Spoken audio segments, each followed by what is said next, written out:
अऊज़ु बिल्लाहि मिनश्शैतानिर्रजीम बिस्मिल्लाहिर्रहमानिर्रहीम क़ालल्लाहु तबारक व तआला फ़िल क़ुरआनिल मजीद वल फ़ुरक़ानिल हमीद वरत्तिलिल क़ुरआन तरतीला सदक़ल्लाहुल अज़ीम व क़ाला रसूलुल्लाहि सल्लल्लाहु अलैहि वसल्लम इक़रऊ अल क़ुरआन बिलहूनिल अरबी व अस्वातिहा सदक़ रसूलुल्लाहि सल्लल्लाहु अलैहि वसल्लम।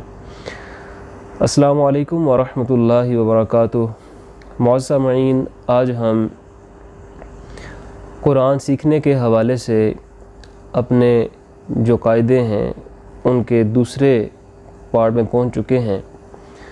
कल हमने बात की थी तजवीद के तारुफ़ के हवाले से, और जो पहला लेसन है उसका जो तारुफ़ है वो हमने किया था। और जो हज़रात पहले लेसन से नावाकिफ़ हैं अभी तक, वो डिस्क्रिप्शन में लिंक दे दिया जाएगा, वहाँ से मुस्तफ़ीद हो सकते हैं। मौज़ सामईन, अल्लाह जल्ल शानुहु कुरान में इरशाद फरमा रहा है कि वरत्तिलिल क़ुरआन तरतीला, कुरान को खूब ठहर ठहर कर हर हरफ को दूसरे हरफ से जुदा करके पढ़ो। और हुज़ूर नबी मुकर्रम सल्लल्लाहु अलैहि वसल्लम ने इरशाद फरमाया है, तफसीर व तजवीद में हदीस मुबारक लिखी हुई है, इक़रउल क़ुरआन बिलहूनिल अरबी व अस्वातिहा, पढ़ो तुम कुरान को अरब के लब व लहजे और उनकी आवाज़ की तरह। तो मौज़ सामईन, हम अरबी, क्योंकि कुरान जो है अल्लाह जल्ल शानुहु ने अरबी ज़ुबान में नाजिल फरमाया है, तो हमने कुरान को अरबी ज़ुबान ही में सीखना है। अब चूँकि हम कायदे की हद तक रह के बात करेंगे, तो जहाँ भी अल्लाह जल्ल शानुहु ने ये इरशाद फरमाया है कि कुरान को खूब ठहर ठहर कर हर हरफ को दूसरे हरफ से जुदा करके पढ़ो, तो इससे मुराद ये है कि जो हरफ जहाँ से निकल रहा है उसको वहीं से निकालना है। और एक छोटी सी डेफिनेशन है, उसको आप ज़हनशीन कर लीजिए, नोट कर लीजिए कि जो चीज़ जिस जगह से निकलती है, जो चीज़ जिस जगह से निकलती है वो उस चीज़ का मखरज होता है, खारिज होने वाली जगह होती है। तो जो मखरज है, ये जो लफ्ज़ मखरज इस्तेमाल किया जाता है, ये ऐसा लफ्ज़ है जो कि हरूफ की अदायगी को तजवीद की इस्तिलाह में ज़ाहिर कर रहा होता है। यानी कि जितने भी हरूफ हैं अलिफ से लेकर या तक 29 हरूफ जो कि हरूफ तहजी अरबी के हैं, इनको हमने जो हरफ जहाँ से निकलता है वहीं से निकालना है। और इसमें हमने एक बात का ख़ास ख्याल ये रखना है कि हरूफ की अदायगी का ख़ास ख्याल रखना है, कौन सा हरफ पुर हो रहा है, कौन सा बारीक हो रहा है, क्योंकि ये तारुफ़ के साथ साथ इन बातों का ज़हनशीन होना ज़रूरी है, ताकि जब ये उसूल कवानीन हम आपके सामने बयान करें और आप उनको ज़हनशीन कीजिए, ताकि हम जो नेक्स्ट हम जब प्रैक्टिकली उस कायदे की सूरत में अलिफ से लेकर या तक की पट्टी को पढ़ेंगे, हरूफ तहजी को पढ़ेंगे, तो हमें वो सारे जितने भी कानून उसूल ज़वाबित है वो हमारे जहन में होने चाहिए, ताकि हम आसानी के साथ उसके ऊपर इम्प्लीमेंट प्रैक्टिकली कर सकें। तो मौज़ सामईन, यहाँ पे हम हरूफ तहजी की आज बात करेंगे। तो यहाँ पे एक बात और ज़हनशीन कर लीजिए कि आपने जो कुरान पढ़ना है वो अरबी लब व लहजे में पढ़ना है, उर्दू में नहीं पढ़ना है। जैसे हम उर्दू की अगर पट्टी पढ़ते हैं, हरूफ तहजी पढ़ते हैं, तो वो क्या है, अलिफ बे पे ते, यानी कि इस तरह की प्रोनाउंसिएशन उसकी होती है। लेकिन जब हम कुरान पढ़ रहे होंगे, अरबी की ज़ुबान की बात कर रहे होंगे, तो वहाँ पे हमने अलिफ बे वाला जो है लब व लहजा वो इख्तियार नहीं करना, बल्कि जो अरबों वाला लब व लहजा है उसी को इख्तियार करना है, और उसी तरह हमने उसकी जो आवाज़ है उसको निकालना है। तो आपने यहाँ पे मेन ख्याल ये रखना है कि यहाँ पे आपने अलिफ बे पे वगैरह नहीं पढ़ना, बल्कि अलिफ बा ता सा जीम, इस तरह से आपने इसको प्रोनाउंस करना है। जब हम सिर्फ़ जो हरूफ तहजी हैं उनको पढ़े होंगे, तो उस वक़्त आपने इस तरतीब को ज़हन में रखना है कि हमने इस तरह से पढ़ना है। और यहाँ पर अब जो मेन बात है मखारिज की जो हो रही थी, आर्टिकुलेटर्स की जो बात हो रही थी, निकलने वाली जगहें जो हरूफ की हैं उनकी बात हो रही है। तो इसके ज़िमन में हम सबसे पहले तो वो जितनी भी निकलने की जगह हैं उनके बारे में बात करेंगे कि वो जगह हैं कौन कौन सी, और उनको आपने लिख भी लेना है और याद भी कर लेना है, ताकि जब हम हरूफ को स्टार्ट करेंगे कहाँ से कौन सा हरफ अदा हो रहा है, तो वो इंशाल्लाह हम जो जगहें जब जहन में होंगी तो हमें वो पढ़ने में मसला नहीं होगा। तो मौज़ सामईन, सबसे पहले आपको मैं बताता चलूँ कि होंठों के दो हिस्से होते हैं। होंठ तो दो हैं ऊपर नीचे, लेकिन होंठों के भी दो हिस्से होते हैं। अब एक जो हमारा ज़ाहिरी हिस्सा नज़र आ रहा है सामने का, होंठों के बाहर वाला जो सामने वाला हिस्सा नज़र आ रहा है हमें, इसको चेहरा कहते हैं।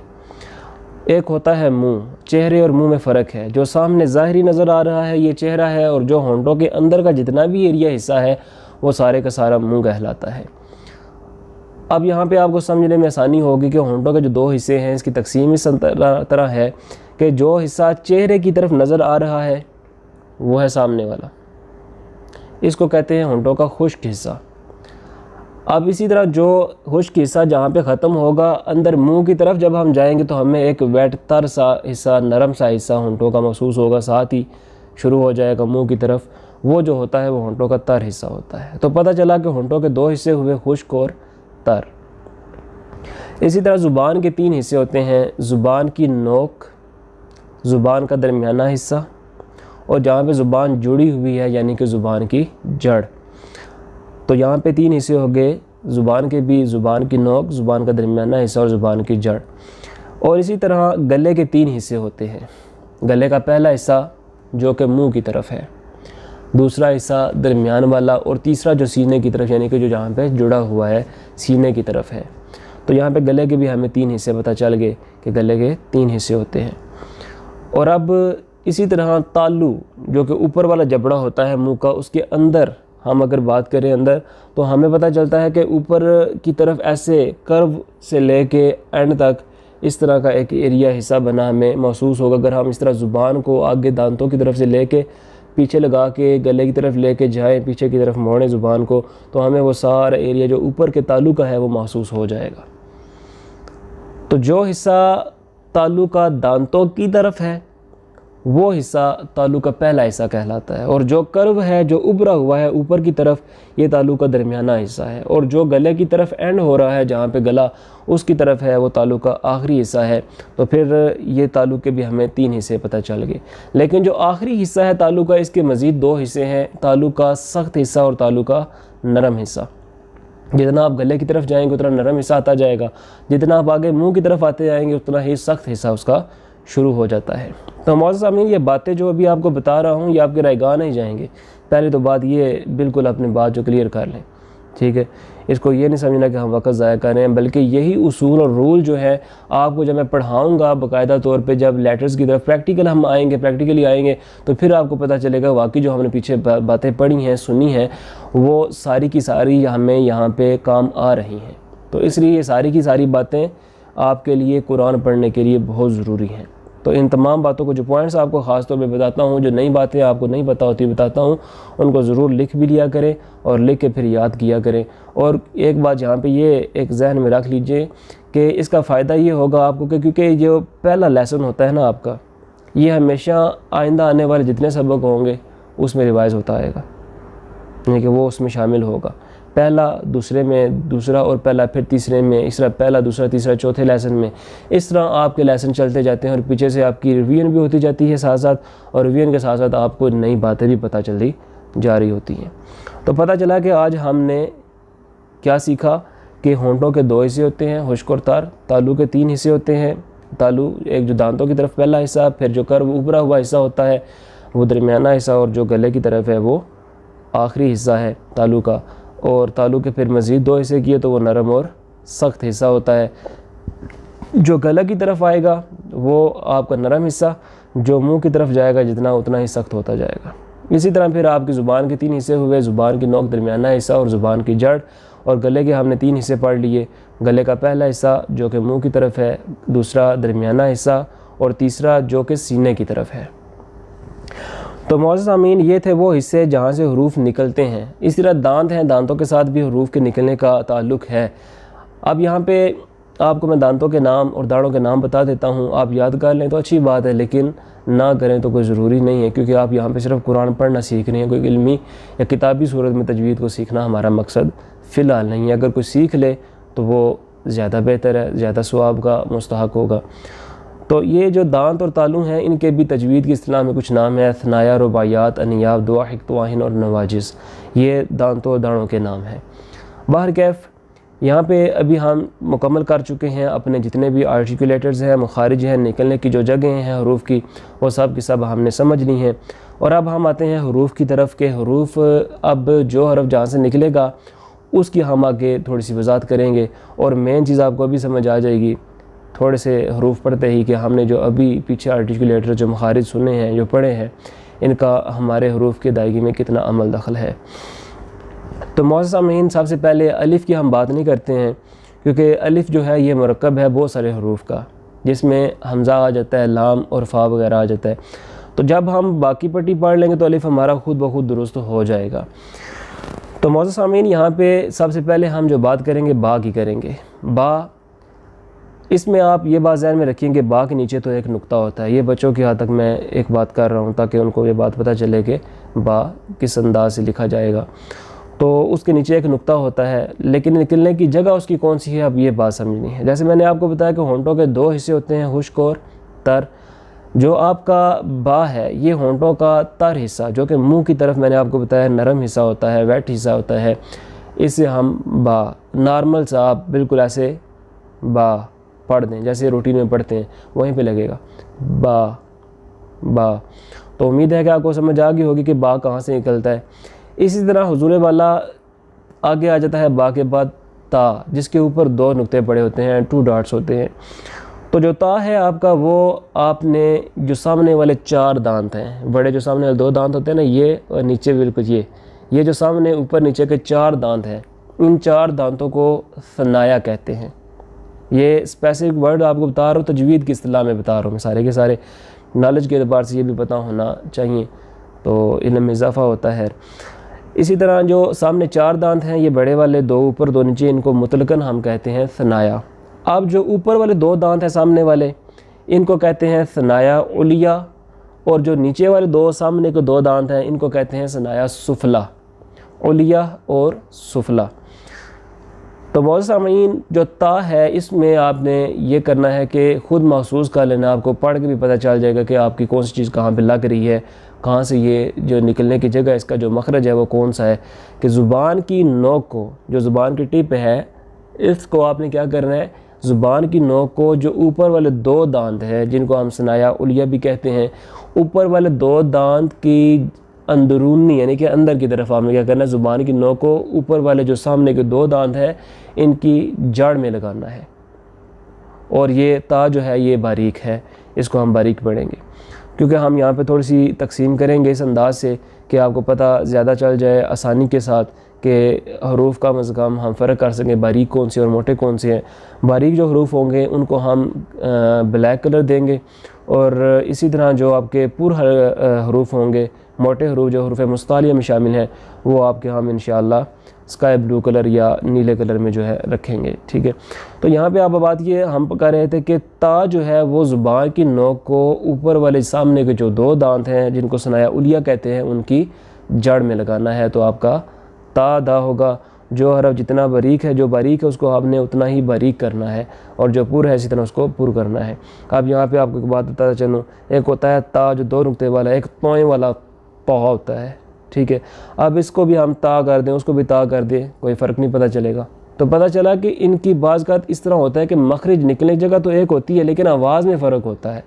ये सिफ़ात होती है ज़रूरी, लाजमी सिफ़ात होती है जो कि हमने उनके अंदर रखनी होती है, जो कि हम अगर कान लगा कर सुने, आंखें बंद करके सुने, तो हमें पता चल जाए कि हम क्या सुन रहे हैं और क्या पढ़ रहे हैं। अगर हम इमाम साहब के पीछे नमाज़ पढ़ रहे हैं, तो इमाम अगर ऊंची आवाज़ में क़िराअत कर रहे हैं, तो हमें पता चल जाएगा कि इमाम साहब की क़िराअत दुरुस्त है कि नहीं। वो इसी बुनियाद पर होगा कि हमें ख़ुद भी पता हो कि जो हरूफ निकलने की जगह हैं वो है कौन सी हैं। तो पता चला कि आज हमने मुख्तसर जो खुलासा कलाम है वो ये है कि हमने आर्टिकुलेटर जो मखारिज हैं हरूफ के निकलने की जो जगह हैं उनके बारे में बात की है, और वो आप दोबारा से पीछे रिवाइज़ करके सुन सकते हैं। और इसी तरह हमने सिर्फ आज के 2 हरफ पढ़े हैं, एक बा और एक ता, और साथ एक और मिला लेते हैं, वो है सा। अब जो सा है इसके ऊपर 3 डॉट पड़े होते हैं, 3 नुक्ते पड़े होते हैं, लेकिन इसको हमने पढ़ना कैसे है ये बात ज़रा गौर से समझ लें।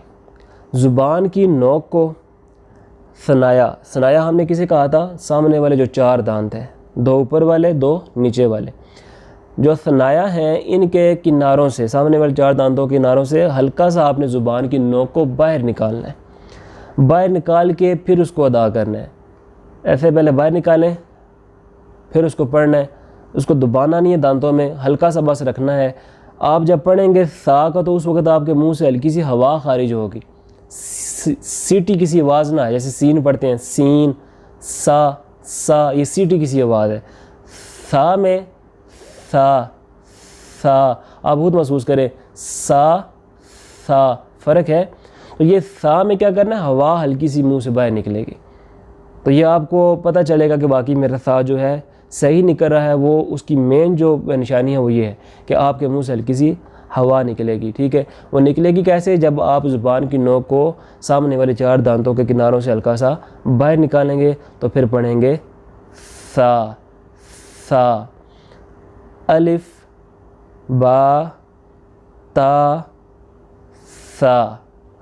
तो ये जितने हरूफ मैंने आपके सामने आपके गोश गुजार किए हैं, आपकी खिदमत में जितना कलाम मैंने पेश किया है, इसको आप दोबारा से फिर एक दफ़ा रिवाइज़ करें, बार बार सुनें। जितनी प्रैक्टिस करेंगे, इसमें शर्त यह है कि आपने प्रैक्टिस करनी है, क्योंकि कुरान जो है मोअज़्ज़ज़ सामीन ये हरूफ तहज्जी से मिलकर ही तो बना है सारे का सारा।